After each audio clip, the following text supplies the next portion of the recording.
విత్తనం ఒకటైతే చెట్టు వేరే కాదు కదండి.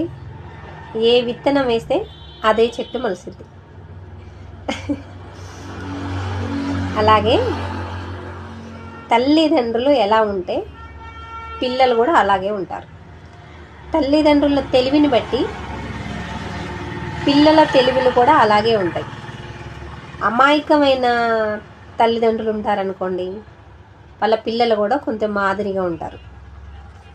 అదే అతికి తెలివి, మించిన తెలివి, ఇందరజిత్తులు ఇలా తెలివి కల్లోళ్ళు ఉంటారనుకోండి, వాళ్ళ పిల్లలు కూడా అంతకు మించి పుడతారు. తల్లిదండ్రులు ఎలా ఉంటే పిల్లలు అలాగే ఉంటారు. తల్లిదండ్రుల తెలివిని బట్టి పిల్లల తెలివి అలాగే ఉంటుంది. అమాయకులు అయినా తెలివి కల్లోళ్ళు అనుకోండి, తల్లిదండ్రులు కొంచెం మామూలుగా ఉంటారు. బాగా తెలివి కల్లోళ్ళు అనుకోండి తల్లిదండ్రులు, వాళ్ళు పిల్లలు ఇంకా బాగా తెలివి కల్లోళ్ళు పుడతారు.